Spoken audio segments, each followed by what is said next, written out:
Karon ang gugma, kung makasabot siya, karon mo-convince siya ba? Mo-convince siya sa iyang mga kanang suod niya, may nga, uy, gugma na na kayo, nilabog yung gugma ng Diyos. Makasabot siya. Makonvict siya dito.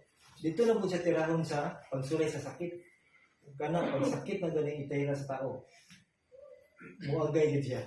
Meaning agay, mo na gid siya, Ginoo, tama na. Tagay na ko kalinaw, tagay na ko kanang ay wala ano ni pag-antos na ko. Kana gyud. Mo to nga si Satan kabalo siya kung saon paglaglag gid sa usapan. Kabalo gid siya. Mo to ni pag meeting sa matod ba sa Job 2:7, pag meeting sa langit ng mga binuhat, apil po si Satanas. Kasi nga, kay si Satanas maguging na question niya ang pagka-Diyos sa atong Ginoo. Kaya dili na maayong pagdala niya. Dili na sa Diyos. Ang angay simbahon ako. Kabulo kumuhatag sa taon sa makalipay nila. Mo ginaganay pag ang taon malipay. Parang nila Ginoo naghatag. Pero dili di tanan sa kalipay din kalibutan na Ginoo naghatag. Example, tulog siya. Nakadanggo siya karang number 27. Mo to yung ipatad. Pagpatad, daog man siya ay gitag ako sa gilong number. Ana. Kay buot ka kabalo kung siya hatag ato.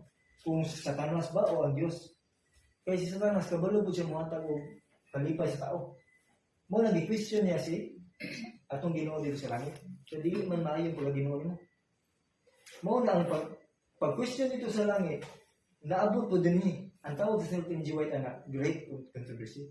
Great controversy. Kaya nag-controversy na sila dito ba? Ano sa tanas, dili na pwede nga na. Ang kung tinud sa Diyos, dapat na kagawasan ng tao. Wala balaod. Mugin ang kita, kung tagaan ka wala balaod, mapatuloy na sa paggusto, lipay kita. Huwag mong bandong na to, pero bandong ta, suko ta. Mugin ang sa iniganto na to sa simbahan. Pag ay muwali yung diya sa pulpito, maragag maigok. Gusto ko ka, gusto siya, muwali siya, dili may balita. Magpong paigos ka, mga ang mga tao. Kaya tungod, gusto niya, ang pagbuot, ang yan, gusto niya matungan sa yung badong ba. Inga na si Satanas. Great controversy, nagsamok na sa langit, pag-abot na sa yuta, sa ligukod yun. Nagbuhat man siya tao, no? Kaya, mutana ko ninyo. Nganong gibuhat man sa Diyos ang bunga sa pag-ilan maigawtan. Kaya makailan tao sa maigawtan. Ha? Testing? Sige, abutang to ha. Testing. Kung testing meaning, wala ka bulong Ginoo kung siya buhaton, gi-testing ko. Diba? Pukutan na karon kung nakabalo na bang Ginoo ato ng tao na tao? Yes. O sa dili siya testing.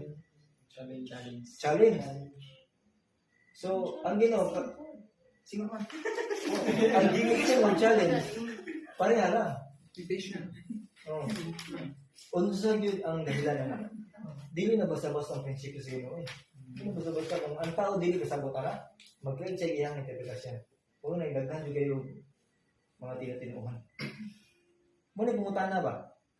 Kaya kung dili ta kabaluan na sa gitawag nga back to Eden nga kana Senaryo. punto o senaryo. Kung di ta makabaluan na, wata kabalo sa gitawag nga punot dulo. Ang ingani ni kalibutan. Ang bala na to sa giwalis pastor, oy, prapisi ngani natabo, pinatikay na sa katapusan. Sa katapusan na. Pero pumutana na ipatik na diha. Kung gusto ka magkabalo sa punot dulo, balik ka sa Eden. Tawag back to Eden. Diya tanan gud butang mga Diyos, mga Ten Commandments diya gibutang to mo na. May Ten Commandments dito. Wala kabalo Sa Garden of Eden? Oh. Naday? Na ano itong kuan? Sabat. 7th day. Na po dito ang ay pagpatay. Pero dili literal nga 10 jud di ana.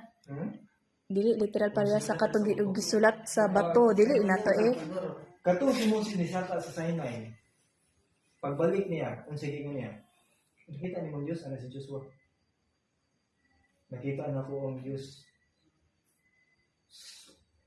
sa atubangan. Ano ang Diyos? Ang Diyos pulong. kung pulong Diyos mo sulod mo puyo na siya sa imong una-una o kasing-kasing. Ano? Sa ito ba, nasultihan na to 10 commandments. Ang imong una-una kasing-kasing. Niya pag literal na 10 commandments na ibutang niya kay physical ng tao. Pag ibutang 10 commandments niya, unsa tuyo sa Ginoo to? Ipasulod na ko sila sa ilang una-una kasing-kasing ang napulo pasulod. Ana, Exodus. Nakabasa mo na? 10 commandments. Karon sa Eden, nagyapon. Ipatay ni Cain. Oy, border. Kung daw siya nag-kill. Katong iihaw nga lang. Si Kristo to.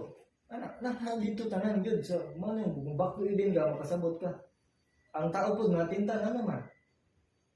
Tungkol ang tao, una-una natinta, tungkol sa beauty na nakita niya. Nindot sa mga mata. Pagkita ni iba, inisis 3 versikulo